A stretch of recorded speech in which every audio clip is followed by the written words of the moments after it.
Voilà, chers amis, vous êtes encore sur Congo Number One, CNN News et l'actualité en temps réel dans votre émission Adi Loba. Comme vous le savez si bien, Congo Number One s'est déplacé de Paris jusqu'ici à Kinshasa pour suivre les événements que vous savez aujourd'hui. Au Congo, on ne parle que des élections présidentielles. Voilà pourquoi nous allons faire le tour de nos candidats et de voir comment ça se passe réellement parce que nous voulons être dans l'action.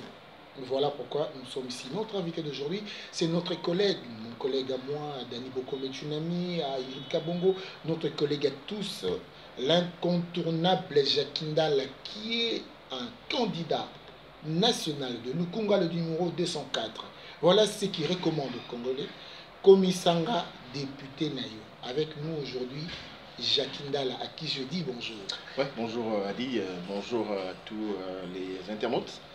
Tous les amis qui sont au niveau de la diaspora, ceux qui croient en leur pays, comme vous évidemment, qui pensent que le Congo a un lendemain meilleur et qu'il était important que chacun de nous s'implique pour pouvoir changer les choses sur tous les plans et à tous les niveaux.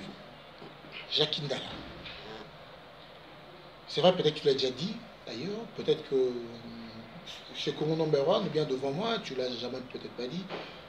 Jacquindala a complètement laissé tout ce qui est média pour s'investir carrément dans la politique. Non, dire qu'on a laissé carrément, on a mis de côté, non, ça ne se fait pas, à dire, vous le savez. Donc, le travail que nous faisons, que vous faites, que tous les confrères, que toutes les consoeurs prennent le temps de faire, c'est une passion pour nous. Au-delà de tout, au-delà du business, au-delà de la politique, on reste journaliste. Ça, c'est les grands, ce sont des grandes valeurs qui nous incarnent, qui restent en nous. Donc, nous sommes en politique, évidemment, parce que nous avons compris que les choses ne se passaient pas bien, et moi, à tous les niveaux, d'ailleurs, chez nous, ici en RDC, un journaliste ne peut pas vivre de son salaire, un journaliste est traité comme un vil monsieur, un journaliste ne travaille pas dans les conditions réellement professionnelles, les médias publics sont considérés comme des médias partisans. Alors ça, il faut qu'il y ait des gens qui entrent dans l'institution comme le Parlement, qui vont mettre en place des lois d'encadrement, les lois de restructuration progressive, n'est-ce pas, de chaque aspect et à tous les niveaux. Nous avons pensé que nous étions quand même valables pour faire ces choses-là. Jacquindala, nous avons l'impression que vous êtes venu dans la politique non par passion, mais par révolte. Et ça, c'est vraiment le mot trouvé. J'y vais encore, je continue. Oui. Par rapport à votre tenue, par rapport à vos mots, par rapport à vos propos, c'est vraiment par révolte. Est-ce que venir dans la politique avec une révolte, c'est une bonne chose? Tout à fait, tout à fait. En fait, nous sommes dans une série de réalités qui ne marchent pas avec l'entendement, l'entendement humain, avec les valeurs socio-culturelles que nous aimerions incarner. Alors, devant ces réalités-là, tout à fait, ça justifie notre révolte de dire non, il faut qu'on s'arrête, il faut une rupture, il faut qu'on tourne une page, il faut qu'on écrive une autre.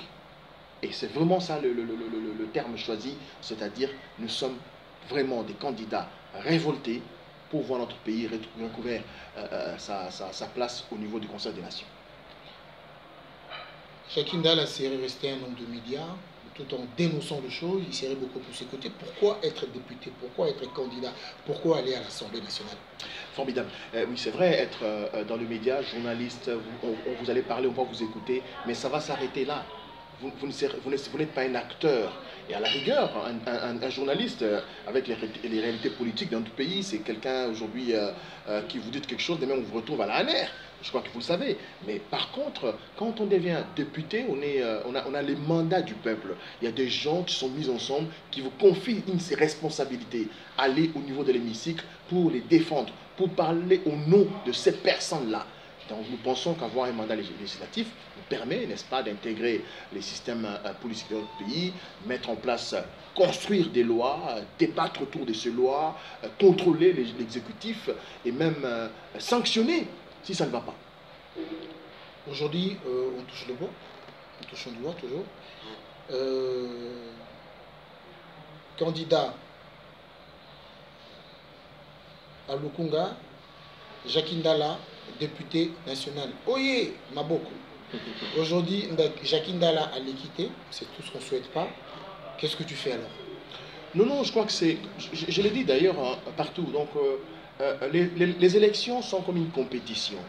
Hein, il faut apprendre à être fair play, apprendre à être sportif. Et si ça arrive qu'on ne passe pas, bon, on va donner l'occasion à ceux qui seront là de nous représenter valablement. Donc nous sommes Congolais, ça ne change en rien en ce qui concerne nos origines. Nous restons Congolais, nous allons continuer à lutter, même en dehors des institutions. Quel souvenir vous gardez encore? Excusez-moi si ça peut encore vous réveiller des mots. Le souvenir que vous gardez encore quand vous avez vu que le président Moïse Katumbi a été refusé d'entrer au Congo. C'est la méchanceté, l'acharnement, la haine de l'autre. Ça, c'est vraiment des choses qui sont restées dans ma tête, de voir qu'une personne, donc Kabila, avec ses deux yeux comme moi, sa tête, ses oreilles, se comporte comme un petit dieu dans un pays, dans un État, hein, où les lois, n'est-ce pas, recommandent qu'on ne peut pas interdire à un citoyen congolais, n'est-ce pas, d'accéder à sa résidence ou encore de revenir dans son pays. Et ça, c'est vraiment une violation flagrante de la loi de notre pays. Donc j'ai senti la haine, j'ai senti l'acharnement. Et voilà, ce sont des choses qui m'ont vraiment, d'ailleurs, encore plus révolté pour que je sois contre non seulement le régime de Kabila, mais contre toutes les pratiques de Kabila lui-même en tant que personne humaine. Alors, M. Katumbi, le président notamment qui n'est pas ici, qui est à l'étranger, aujourd'hui, Moïse Katumbi est à l'étranger, et vous, ici, ça ne vous a pas affaibli? Je ne pense pas. Ça nous a d'ailleurs, en fait, l'objectif, c'était celui-là. C'est-à-dire, bon, écoutez, ces gars-là, ils font trop de bruit, on va voir, leur président ne va pas revenir, et ils seront affaiblis, ils vont se taire, ils vont peut-être nous rejoindre, parce que, bon, les gens ne le savent peut-être pas, hein, je vais les dire ici, on nous contacte tous les jours, là, hein, avec des milliers de dollars pour qu'on puisse rentrer dans notre camp, avec même des propositions, mais nous disons non. D'ailleurs, le fait qu'ils ont refusé qu'Atoumi rentre, nous a encore donné la force, nous a encore encouragé, nous a encore démontré qu'évidemment, tous ceux qui avaient des doutes autour du fait que Katumbi, c'est le véritable opposant pour ce régime, alors là, ils ont compris que ce pouvoir, ce régime a peur de l'homme. Et l'homme qui fait peur aujourd'hui à Kabila et sa bande, c'est donc M. Katumbi Tchapwe Moïse. Je suis en train de dire aux gens qu'à l'époque des années 80-90, l'opposant farouche de Mobutu, à l'époque, c'était Feu Etienne Tshisekedi. Mais aujourd'hui, quand on voit sur le chiquier national et international, dans le jeu qui se joue aujourd'hui, le véritable opposant, la personne qui fait peur à Kabila et à sa bande, c'est donc Moïse. Donc aujourd'hui, Moïse Katumbi est le véritable opposant de Kabila. Alors, est-ce que c'est vrai cette histoire, vu le propos que vous avez tenu, parce que Moïse Katumbi a été refusé d'entrer au Congo, vous avez tenu des propos tellement durs que votre vie était en danger. Vous avez eu de menaces de mort. Ça, c'est notre vie de tous les jours, a dit. Bon, écoutez, vous ne pouvez pas avoir les langages que nous avons, le message que nous avons, si vous n'êtes pas sûr de pouvoir combattre sur tous les plans. Parce que le combat que nous menons, ce n'est pas un combat physique. Il faut que les gens le sachent, il faut que les gens qui nous suivent apprennent à comprendre ces choses-là. L'engagement que nous avons, c'est un engagement spirituel, moral, patriotique, il faut le dire, et physique. Nous sommes prêts à subir tout ce que ces gens peuvent faire contre nous, en étant sûrs qu'au-delà de tout ce qu'ils peuvent faire, même s'ils arrivent à nous arracher la vie elle est éphémère. D'ailleurs, la preuve est que tout le monde un jour quittera ce monde. Mais ce qui est important, c'est le message, c'est l'idéal. Qu'est-ce que nous avons d'idéal? Qu'est-ce que nous avons de valeureux? Qu'est-ce que nous avons à laisser à nos enfants? Qu'est-ce que nous avons? Moi, je n'ai pas vécu à l'époque de Lumumba. Aujourd'hui, je peux me dire, oh, franchement, waouh, dans ce pays, il a existé un monsieur qui a su dire non aux Blancs. Je n'ai pas été là à l'époque de Foulouse et Kimbangu. Mais je peux dire, mais franchement, c'est incroyable. Il y a eu un nègre dans ce pays. Il y a eu un noir, un citoyen congolais qui a dit à l'homme blanc, ok, c'est bon, mais rassure-toi, l'heure viendra où l'homme noir se comportera comme l'homme blanc. Où l'homme blanc se comportera comme l'homme noir. C'est-à-dire que l'homme blanc deviendra aussi travailleur de l'homme noir. Il y a quelqu'un qui a dit ces choses. Et ces choses, aujourd'hui, nous pouvons le voir. Donc, au-delà de tout ce que les gens peuvent dire, on n'a pas peur des menaces. On n'a pas peur de tueries. On n'a pas peur des arrestations. Nous ne remplirons jamais les prisons. Nous ne remplirons jamais le sol de ce pays.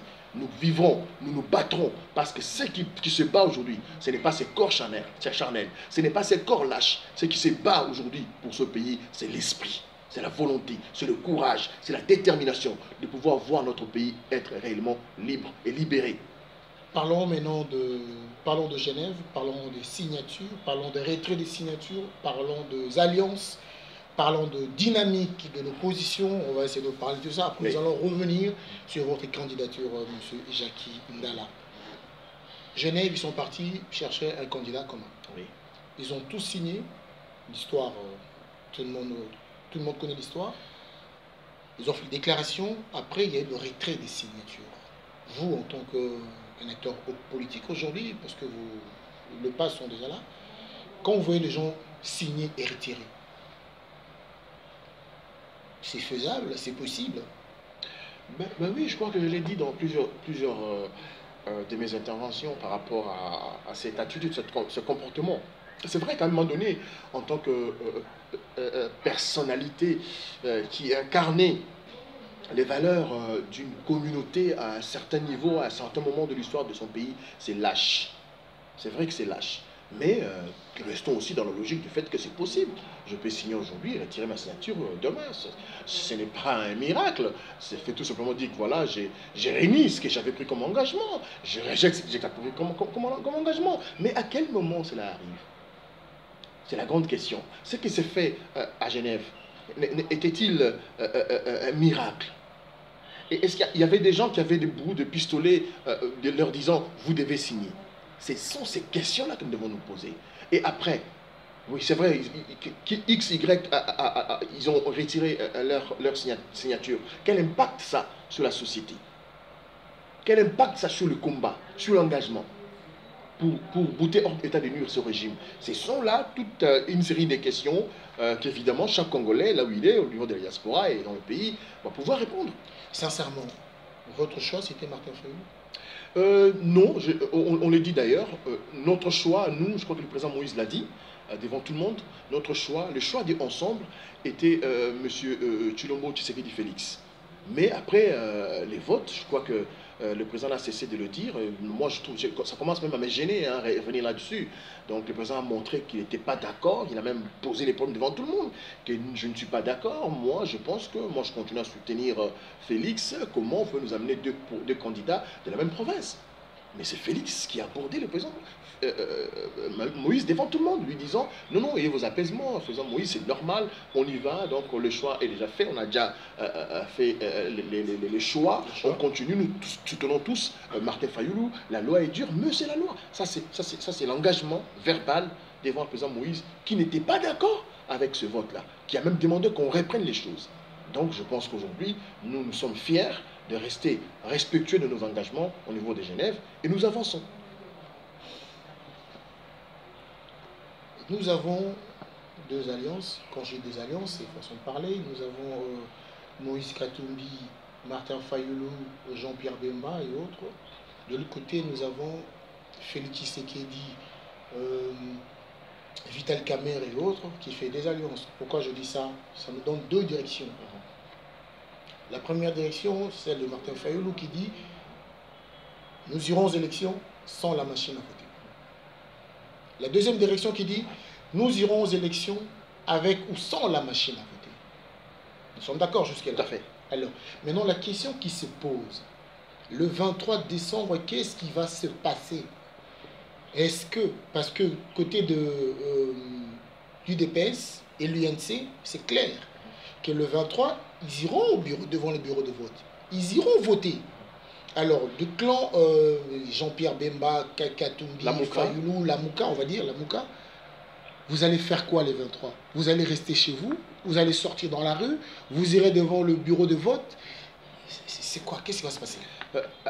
Adi, je crois que je vais attirer l'attention de Congolais qui nous suivent aujourd'hui pour soulever un aspect très très important.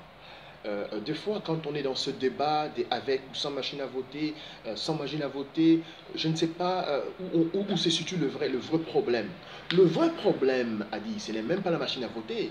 Le vrai problème, ce n'est même pas les fichiers corrompu de la CENI. Le vrai problème dans notre pays, pour ce qui concerne ce processus électoral, c'est le processus lui-même, qui est un processus très désorganisé, un processus rempli des embûches, un processus qui est donc une forme de volonté de nuire, hein, c'est-à-dire on vous dit, bon, nous y allons, après les 23, on va créer un chaos. C'est ce que nous sommes en train de vivre. Et nous, en tant que Lamouka, en tant que responsables, nous disons, c'est vrai. D'ailleurs, vous l'avez dit vous-même quand on vous écoute, très clairement, tout le monde sans exception, le 23 décembre, nous allons aux élections. Ça, c'est déjà bon. Pour ceux qui sont de l'UDPS, il les disait bien. Il les disait, et ils savent pourquoi ils disent qu'ils iront aux élections avec ou sans machine à voter. Je crois que j'ai suivi moi personnellement le président Félix qui disait, nous avons dit que nous irons à ces élections avec ou sans machine à voter pour ne pas donner prétexte au régime de pouvoir reporter les élections encore une fois. Alors ça, si c'est bon, pourquoi ne pas encore ça? Je vais terminer. Donc, c'est-à-dire que l'UDPS, à vrai dire, dans les fins fonds, ils savent que cette machine, elle est mise en place pour tricher. Mais au-delà de tout, ils vont se battre pour mettre les témoins, ainsi de suite, pour pouvoir ne pas donner l'occasion à la Kabylie de franchir la ligne 24 décembre 2018. Et aussi, il y a l'autre ligne qui dit non, nous ne sommes pas d'accord, nous irons à ces élections-là, bien sûr, mais nous n'allons pas toucher à cette machine qui va favoriser le candidat Chadari. Alors, dans tous les deux cas, vous avez deux positions d'une seule opposition, l'autre qui va vers derrière, l'autre qui va vers avant, et nous avons un seul challenger, qui est donc le pouvoir en place, la Kabylie avec son candidat Chadari. Nous pensons que ces deux positions sont très valables. Nous irons comme ça, c'est une pression pour nous, jusqu'à la veille, jusqu'au jour des élections. Et nous, Lamouka, nous savons ce que nous faisons. Pour nous, c'est stratégique, c'est hautement stratégique. Vous allez voir bientôt, nous allons passer un grand message au peuple congolais pour lui dire ce qu'il va faire ce jour-là. Parce que le jour du 23 décembre est une journée de mobilisation. À tous les niveaux, dans les territoires, dans les communes, dans les zones, dans les villages, dans les grandes villes, les Congolais vont se mobiliser ce jour-là. Et il y aura un mot d'ordre et les Congolais suivront ce mot d'ordre parce qu'aujourd'hui, vous êtes journaliste, vous êtes informé, avisé, vous avez vu comment Fayoulou de Lamouka est reçu à travers le pays, le candidat le mieux coté en termes, n'est-ce pas, d'audience, en termes d'accueil, en termes de valeur aujourd'hui dans cette compétition électorale, c'est donc Martin Fayoulou Madidi. Revenons vers vous maintenant pour votre candidature. Nous nous retrouvons à Lukunga, qui est immense. D'ailleurs, partout c'est immense. Hein. Tout à fait. Il y a beaucoup de monde partout. Sur 600, plus de 600 personnes, il n'y a que 14. Oui. Je dis bien, je ne me trompe pas. 14 sièges. Aïe. Alors on se dit c'est facile, battre campagne. Non, dire que c'est facile, c'est prétentieux, c'est pas facile du tout. D'abord, le Congo, c'est une grande circonscription qui va déjà de là où on dit au revoir Kinshasa, donc quand vous quittez le Congo central, donc c'est déjà le Congo, jusqu'à Lista.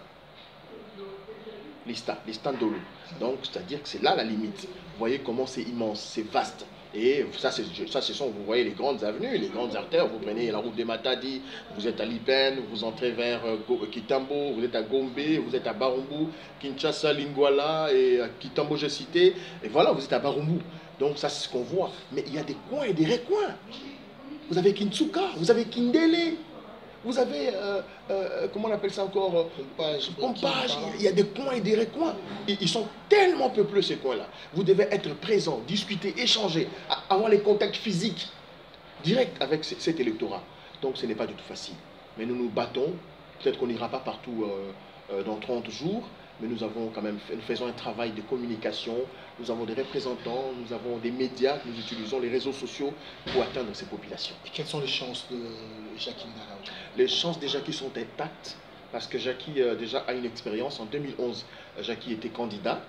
Malheureux évidemment, mais avec les stratégies mises en place nouvellement et aussi la position que Jackie a aujourd'hui en termes de Kinshasa, elle est fière de l'opposition. En 2011, l'électorat nécessitait de le rappeler. Nous pensons que Jackie a un petit nom aussi, ça compte, ouais, ça compte énormément.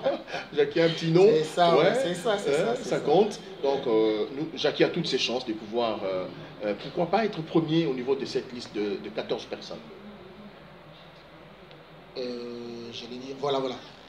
Nous avons l'habitude de voir nos députés qui, très souvent, je suis un peu les députés, les candidats aux élections présidentielles, aux élections nationales, provinciales et tout. Ils promettent toujours des choses. Alors moi, je vais savoir, Jacques Ndala, aujourd'hui au Parlement, quelles sont les lois que Jacques Ndala va se battre pour? Non, non, les lois, Adi, les lois, nous avons les lois formidables. Les lois existent. C'est au niveau de l'application. Ce qui a tué ce pays, c'est l'impunité. Ce qui a détruit notre société, notre amour de notre patrie, c'est la corruption. Vous comprenez? Donc, nous pensons que nous allons à ces élections pour devenir député national, pour mettre en place évidemment des lois qui existent tout à fait, que nous allons renforcer par les contrôles, par la sanction. Et aussi, nous devons remettre le travail à sa place. Le travail doit être le cœur de tout, de la construction d'un nouveau Congo. Je ne parle pas de la reconstruction, je parle de la construction d'un nouveau Congo. Nous devons construire un nouvel homme congolais, mettre en place des structures, un processus d'aménagement de l'homme, de l'environnement. Donc tout ça, ce sont des réalités qu'il faut appuyer pour qu'évidemment le Congolais puisse être fier de revenir chez eux. Comme vous revenez là, vous venez avec des projets d'investissement, vous avez des collaborateurs étrangers, des partenaires, et ça c'est très très important. Il faut qu'on sente la différence, Adi, entre quelqu'un qui se réveille le matin, qui va travailler pendant 26 jours, le mois, et à la fin du mois, qu'on sente la différence avec quelqu'un qui n'a rien fait. C'est en fait ce qui justifie cette tenue que nous avons aujourd'hui. Redonner de l'importance, de la valeur au travail, reprendre les vraies valeurs, lutter contre les anti-valeurs. Ça, nous pensons qu'à notre niveau, nous allons le faire parce que ce que nous concevons, nous savons l'expliquer et ça va aller comme des roulettes. Est-ce que nous aurons au Parlement un député violent, agressif? Je pense que, je l'ai dit clairement, je ne suis pas lâche, oui. Je crois que le Parlement qui arrive là, il faut qu'il y ait des gens qui, des fois quand ça ne marche pas, il faut donner le coup de poing. Parce que vous savez, il y a des gens qui n'ont pas eu l'occasion d'être éduqués dans leur famille et qui ont peur de la violence. Et ça, je pense qu'il faut être coriace pour le faire. Pourquoi les Japonais les font? Pourquoi les Sud-Africains, les Zimbabwéens l'ont fait? Pourquoi pas nous? Quelqu'un qui vient au Parlement pour se moquer de la représentation nationale, je crois qu'ici, il faut lui donner des coups, il faut le faire tout de suite. Rappelez-nous encore, pour la tenue, ça veut dire quoi? La tenue exprime en fait le travail, la construction d'un nouveau Congo. Redonner de la valeur au travail. Faire la différence entre quelqu'un qui travaille et quelqu'un qui ne travaille pas. Donner, enrichir l'État. Donc, c'est-à-dire que dans ce pays où nous avons des écoles privées qui sont mieux que les écoles publiques, les universités qui sont formidablement bien que les universités publiques, les hôpitaux, il faut maintenant que l'État soit riche. Il faut qu'on quitte cette étape où l'État enrichit l'homme. Il faut que l'on vienne dans une structure où c'est l'homme qui travaille et qui enrichit l'État par le travail. Alors, Jacques Ndala, nous allons clôturer notre émission. Alors, Jacques Ndala, c'est l'occasion pour toi. Le Congolais te regarde. Qu'est-ce que tu peux dire au Congolais? Toi qui maîtrises au moins 4 langues, moi je ne peux même pas. Moi j'en ai que 2.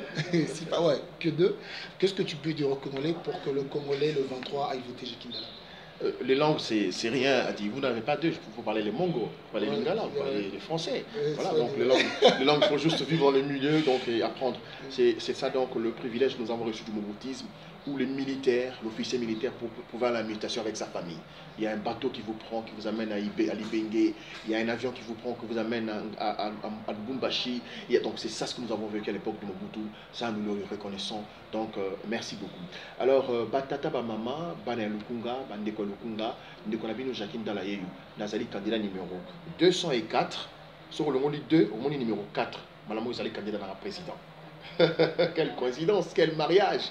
Numéro 204, Oyo, président Nangaï, numéro 4. Donc, Jacques Ndala candidat dans le Kunga, Nayangobo pour Nangaï, pour le Kumu. Le Kozong, c'est le Parlement, le Kumu. Koko, c'est n'importe qui l'Assemblée nationale. Toye Bani, to botami Sikamoko, to tani bakele, c'est Sikamoko, to sale le longo, to botier longo, to ebi nani aboyi koko dans le Parlement wana, pour être la valeur nango. Wa baba wa mama, vijana, wa tate. Et miomba kama, tukonenda uchaguzi. Uchaguzi le 23 décembre ni uchaguzi moya ya kusema kama sisi wote tunaenda tafuta wa député national du Lukunga. kama uko mtoto Lukunga ushisabu mimi niko ndugu wako ushisabu ni namba yangu ni 204 kwa lakini juu ya kandida ya presidenti ni 04 ushisabu uchague Fayulu Madidi Martin juu ya Jamhuri ya Demokrasia ya Kongo, juu ya Lukunga unachagua Jackie Ndala. Mampangi na mono ila kitu baka ndinga ya Kongo. Mampangi na mono ya Kongo Central, beno nyonso bene baina kena awa na Kinshasa na Lukunga, mangwashi na mono ya Bandundu baina kile awa na inti na mbanza inti kifumu Kinshasa. Beto kena kwenda na Tsodolo ya le 23 décembre. Nge kwenda songa député na ngai. Kalange mwana ya Lukunga, nge zimbaka na 20. Nge na numéro 204. Député na Ben, député à Angola, député à Kisalu, député à Luzolo, Jackie Ndala. Samuna, il a mis à la présidence de la République, Beno Songa, candidat numéro 4, Martin Fayulu Madidi. Il a dit que Bangi Nabeto, il a que Samuna Latina Beto, Luzito Nabeto, Awa, Latina Beto, Congo démocratique. Bata Tuliba Mam, Banabet, bon sous le Bakoloma Kulu, Ta, Mao. Teto abana kubaya batangira masungulangana amu le 23 décembre. Wewo wakula mokula chulwe ngolo. Mulba nyinga okana, yiko nganda jik, nyinga kumbujimai, nyinga kundesh, nyinga kuchika. Wewo anu munemu Kinshasa, musombo mu Lukunga, mwana nyeyewo. Jackie Ndala, mwana ujwe mulele. Tutweba, mwa kunyeba, nyeyewo. Candidat numéro 204. Bwa kusungula fuma du ton. Ujwe usungula numéro 04. Martin Fayulu Madidi. Il y a qui candidat ou tout tête. Mon ami dit collège Miguel. Bon, kusungula Martin ou doit ngata numéro 04. Bon, kusungula député web, député national ou doit ngata numéro 204 Jackie Ndala Mpoyi Kabunji. Zambia Mujulu et Kananet. Merci beaucoup Jackie Ndala d'avoir répondu à cette invitation. Je pense que vous avez suivi ça avec beaucoup d'attention. D'ailleurs, c'était pas facile trajet à Jackie Poyakoto. Tout ça, dans français, Denis. Il n'y a pas les ubisots. C'est pas grave. Merci beaucoup. Je remercie beaucoup Jackie d'avoir répondu présent à cette invitation. Merci. Et alors, je veux remercier mon équipe, l'équipe qui a participé pour la réalisation de cette émission. Je parle de René Abiri. Merci beaucoup, René Abiri. Baudry Mbemba, Pesimbo Temingi, Judith Londolé, Ingrid Kabongo, Dave Kanto, Yves Ekombolo Nabo Sanité, Dani Tsunami, l'incontournable, IJCD, l'Union de Jeunes Communes de la Diaspora, Abbé Baliport de Kouloutabouania, depuis Paris, Norbo Salandengini, Njora, Yanjora, Pazana Biso Awa. Merci à vous qui avez suivi cette émission. C'était bel et bien Adi Londolé, le célèbre, je ne sais beau comme un dieu. Je vous dis merci, à très bientôt et bye. Au moins, pendant